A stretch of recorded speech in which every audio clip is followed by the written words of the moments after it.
Hello students, I am Sanjay Paliwal here. Today we will continue chapter number 10. The name of the chapter is Reaching the Age of Adolescence. In this video, we discussed adolescence and puberty. I repeat,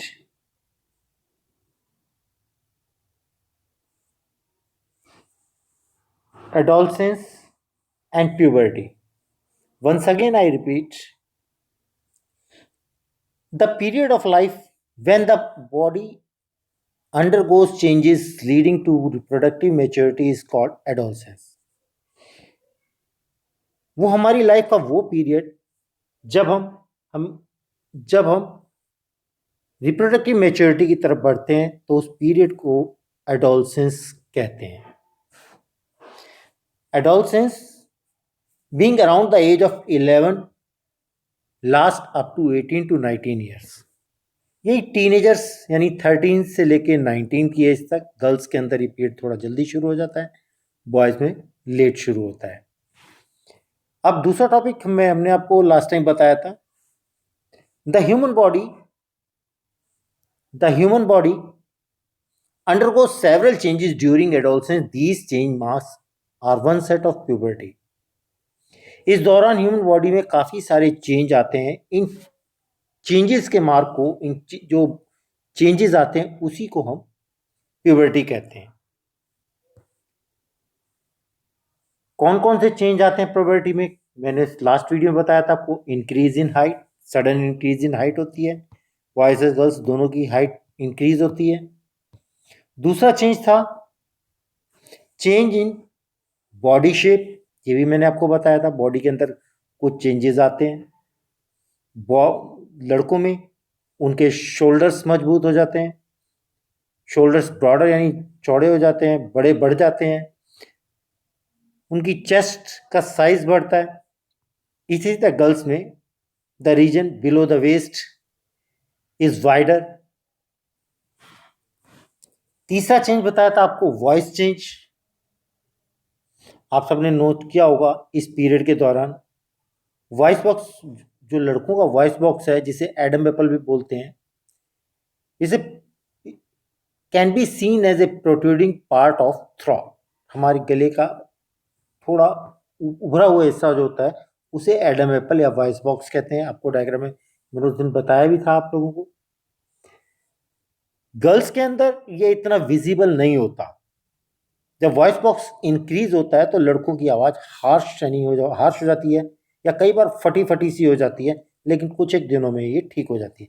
girls के अंदर इसका size ज़्यादा बड़ा नहीं होता है, इसलिए लड़कियों की आवाज़ काफ़ी हाई पिच वॉइस होती है, तीखी होती है. इसके बाद अगला चेंज जो आता था increase activity in sweat and sebaceous gland. Sweat और सेबेकस ग्लैंड के अंदर एक्टिविटीज ज़्यादा हो जाती है, जिससे चेहरे के ऊपर पिंपल्स पड़ जाते हैं. आप लोगों ने अक्सर ये देखा होगा. अब हमारा अगला, और ये भी बताया था मैंने, development of sex organs. Sex organs भी इस समय डेवलप होते हैं. आपने चैप्टर 9 में भी पढ़ा था रिप्रोडक्टिव ऑर्गन्स के बारे में. At puberty male sex organs like the testis and penis develop completely. Puberty के दौरान मेल के अंदर जो सेक्स ऑर्गन होते हैं, टेस्टिस और पेनिस, वो पूरी तरह डेवलप हो जाते हैं. The testis also began to produce sperms. इस दौरान टेस्टिस में से स्पर्म बनने शुरू हो जाते हैं. In girls ovary mature enlarge. Girls के अंदर जो ओवरी होती है वो एनलार्ज यानी बड़ी होती है, थोड़ी बढ़ जाती है. And egg began to mature, और उसमें जो एग है वो मैच्योर होना शुरू हो जाता है. Also ovary starts releasing mature egg, और ओवरी से मैच्योर एग निकलना, रिलीज होना शुरू होता है. आज हम पढ़ेंगे reaching mental and intellectual emotional maturity. इस दौरान काफ़ी सारे स्वभाव में भी चेंज आता है, सोचने के नज़रिए में भी चेंज आता है, इमोशनल भी काफ़ी हो जाते हैं लड़के और लड़कियां. इमोशनल तो इस दौरान दोस्त सबसे ज़्यादा अच्छे लगते हैं, पेरेंट्स इतने अच्छे नहीं लगते। ये सारा कुछ एडोलसेंस में ही होता है। देखिए, adolescence is also the period of change in a person, a way to thinking. इस समय जो पर्सन्स होते हैं एडोलसेंस पीरियड में, वो सोचना शुरू कर देते हैं, काफ़ी सोचते हैं, गुमसुम रहते हैं, अलग रहते हैं, उनका व्यवहार भी अलग होता है, शीशे के आगे ज़्यादा समय बिताते हैं। Adolescence are more independent than before. वो अपने आप को इंडिपेंडेंट समझना शुरू करते हैं। And are also self conscious, और अपनी तरफ सेल्फ कॉन्शियस, अपनी तरफ ज़्यादा ध्यान देते हैं, वो कैसे दिख रहे हैं, उनका लुक कैसा है। तभी तो इसके शीशे के आगे खड़े होकर बार बार अपने आप को देखते हैं। Intellectual development takes place and they tend to spend considerable time thinking. इसलिए वो अपने बारे में और अपने दोस्तों के बारे में काफ़ी टाइम स्पेंड करते हैं उनके साथ, उनके बारे में सोचते हैं। In fact it is often the time in one's life when the brain has the greatest capacity of learning. इस समय ही, एडोलसेंस पीरियड में ही माइंड सबसे ज़्यादा शार्प होता है। इस समय ही वो सबसे ज़्यादा सीखने की उसमें ललक होती है। इस समय वो जब से ज़्यादा सोचता है, सबसे ज़्यादा समझता है। Sometimes, however, the adolescents may feel insecure while trying to adjust to the change in the body and mind. इस पीरियड के दौरान बॉडी में और माइंड में काफ़ी चेंज आ रहा होता है, इसलिए कई बार वो अपने आप को इनसिक्योर फील करते हैं। इनसिक्योर, असुरक्षा की भावना आ जाती है, मेरे बारे में कौन क्या सोच रहा है, इसको सोचते रहते हैं। But the adolescence learners, you should, adolescence हमेशा, जो एडोलसेंस यानी कि between the age of 12 and 12 to 18, इस समय एडोलसेंस सबसे ज़्यादा, एडोलसेंस लर्नर होते हैं, इस समय सबसे ज़्यादा सीखते हैं वो। You should know that there is no reason to feel insecure. आपको बता दूं कि इस समय अपने आप को इनसिक्योर समझने की, इनसिक्योर अगर आप फील करते हो, इसका कोई रीज़न नहीं है, कोई इनसिक्योरिटी नहीं है। आप लोग भी ऐसा सोच रहे हो, हमारे माँ बाप हमारे बारे में गलत सोचते हैं, या ये मैं उसके दोस्त के पास जाता हूँ, तो इनसिक्योरिटी मन में बिल्कुल लाने की ज़रूरत नहीं है। These changes are the natural part of growing up. ये एक नेचुरल पार्ट है। आप जैसे जैसे बढ़ते जाओगे, एक समय ऐसा आ जाएगा आपको सब कुछ समझ में आ जाएगा। तो इस समय इनसिक्योरिटी मन में लाने की बिल्कुल ज़रूरत नहीं है, ये सबके साथ होता है। अब हम सेकेंडरी सेक्सुअल कैरेक्टरिस्टिक्स के बारे में सीखेंगे। Secondary sexual characters, you have learn in chapter 9 the testis and ovary are reproductive organs. जिन सबको मालूम ही है, रिप्रोडक्टिव ऑर्गन जो होते हैं वो टेस्टिस है, ओवरी है। They produce the gametes that is sperm and ova. ये गैमेट प्रोड्यूस करते हैं, male sex organs sperm produce करते हैं, जबकि female sex organs ova, ovary से रिलीज करते हैं। In girls breast begin to develop and puberty. लड़कियों में जो ब्रेस्ट है प्यूबर्टी के दौरान काफ़ी डेवलप होती है। In boys begins to grow facial hair. लड़कों के चेहरे के ऊपर बाल आने शुरू हो जाते हैं, दाढ़ी, मूछ। मॉस्टेजेस एंड ब्रीड, मॉस्टेजेस यानी मूछें, ब्रीड यानी दाढ़ी, तो उनके चेहरे पर बाल आने शुरू हो जाते हैं। As these features help to distinguish the male from the female. यही वो फीचर हैं जिसकी वजह से हम लड़के और लड़की को सेपरेट करते हैं। लड़के और लड़की को डिस्टिंग्विश यानी अलग अलग समझ सकते हैं, देख के बता सकते हैं लड़का है लड़की है। क्या देखते हैं हम? लड़के के चेहरे पर दाढ़ी मूछें होती है, लड़कियों के बाल लंबे होते हैं। ये कुछ फीचर्स ऐसे होते हैं जिनके साथ हम लगाते हैं। They are called the secondary sexual characters. They are called the secondary sexual characters. इन्हीं को हम सेकेंडरी सेक्सुअल कैरेक्टर्स कहते हैं।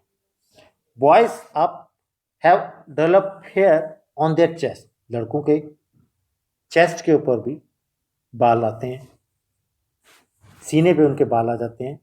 In both boys and girls hair grows under arms and the region about the things और the pubic region. लड़कों और लड़कियों दोनों की आर्म्स, अंडर आर्म्स यानी बगलों में बाल आने शुरू हो जाते हैं और उनके जो प्यूबिक रीजन है वहां पर भी बाल आने शुरू हो जाते हैं। Pubic region means private part. The changes which occurs at adolescence are controlled by hormones. जो भी चेंजेस आ रहे होते हैं एडोलसेंस पीरियड में, ये सारे के सारे हार्मोन्स से कंट्रोल होते हैं। हार्मोन्स आपने सुना होगा, आज हम हार्मोन्स के बारे में पढ़ेंगे। Hormones are the chemical substance. Hormones एक केमिकल सब्सटेंस होते हैं जो हमारी शरीर के अंदर होते हैं। These are secretion from endocrine gland. ये हार्मोन्स एंडोक्राइन ग्लैंड से सेक्रेशन यानी निकलते हैं। एंडोक्राइन ग्लैंड से ये हार्मोन्स निकलते हैं। और एंड्रोसिन सिस्टम, और एंडोक्राइन ग्लैंड कह दो या एंड्रोसिन सिस्टम एक ही बात है, इनसे ये हार्मोन्स निकलते हैं। द मेल हार्मोन और टेस्टोस्टेरोन। मेल हार्मोन का क्या नाम है? Testosterone. Testosterone is known as the male hormone. Clear?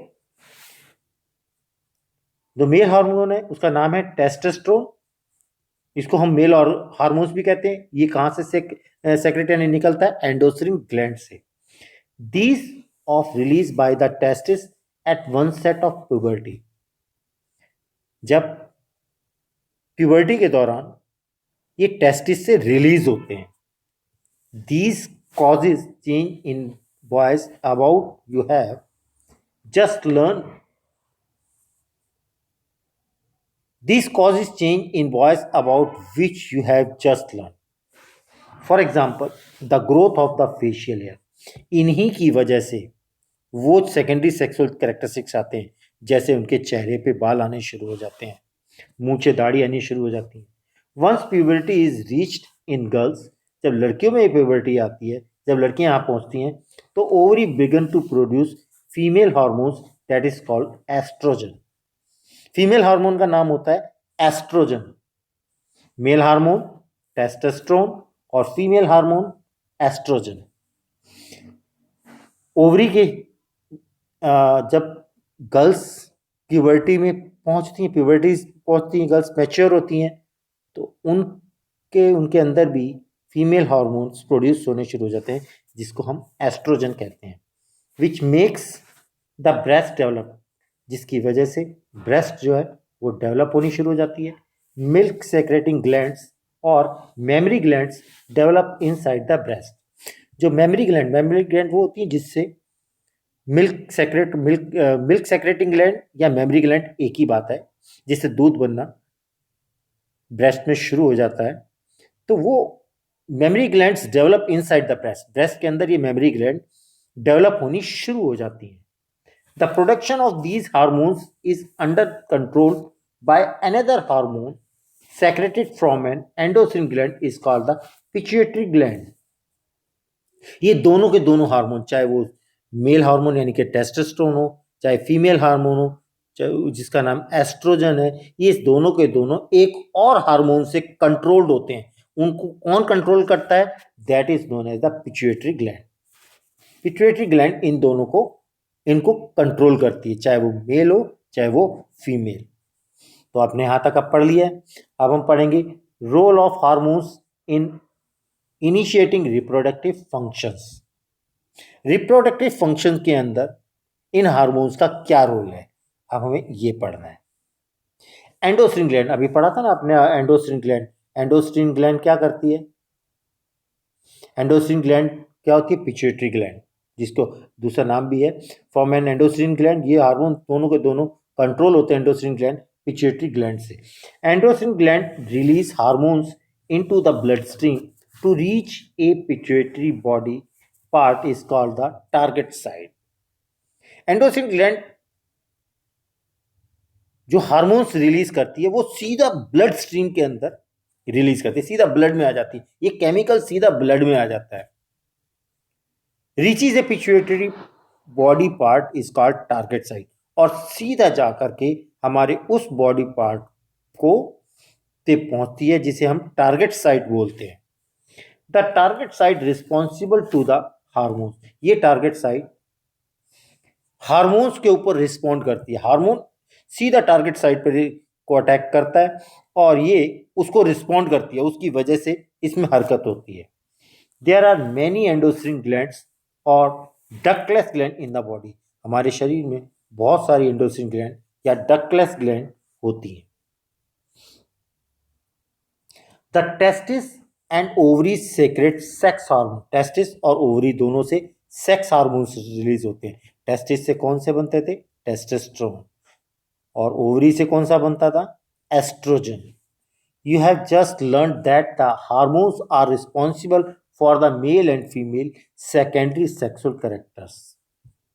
तो एक बात समझ में आ गई, जो मेल और फीमेल में सेकेंडरी सेक्सुअल कैरेक्टर्स हैं उनके लिए कौन रिस्पॉन्सिबल है?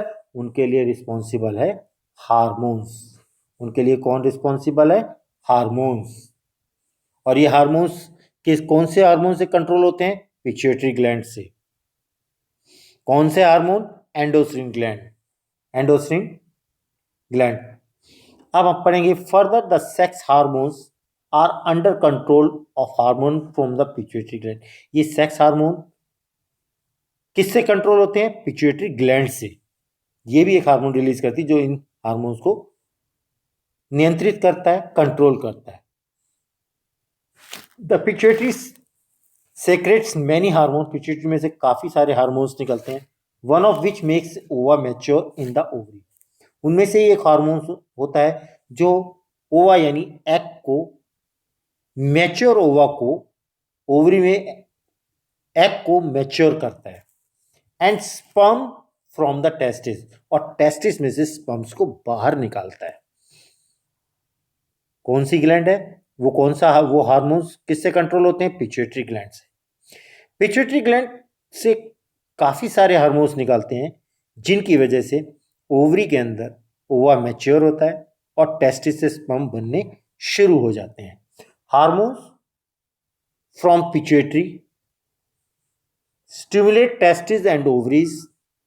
जो पिट्यूटरी ग्लैंड से हार्मोन निकलते हैं वो टेस्टिस और ओवरी को स्टिमुलेट करते हैं, जागृत करते हैं, उसको एक्टिव करते हैं टू रिलीज टेस्टोस्टेरोन, जिससे टेस्टोस्टेरोन रिलीज होता है मेल के अंदर, और एस्ट्रोजन इन फीमेल। मेल के अंदर कौन सा रिलीज होता है हार्मोन? टेस्टोस्टेरोन। और फीमेल में एस्ट्रोजन रिलीज। अब उसके बाद क्या होता है जब ये रिलीज करते हैं, निकलने लग जाते हैं जब ये हार्मोन, देख कहाँ जाएंगे? ये ब्लड स्ट्रीम में। Release in the blood stream, ये बाद में ब्लड स्ट्रीम में डायरेक्ट चले जाते हैं। And reaches part of the body, और बॉडी के पार्ट्स में जो टारगेट साइड होती है वहां पहुंचते हैं। Stimulate changes in the body at once of puberty. इसी की वजह से प्यूबर्टी के दौरान हमारे शरीर में चेंज आते हैं। तो आप लोगों को ये सारी की सारी पिक्चर एकदम क्लियर हो गई होगी। अब आज हम बस यहीं तक पढ़ेंगे, इससे आगे हम पढ़ेंगे नेक्स्ट वीडियो में। नेक्स्ट वीडियो में मैं आपके पास reproductive phase of life in humans पढ़ाऊंगा और इनके बारे में बताऊंगा आगे। ठीक है, तब तक के लिए थैंक यू वेरी मच।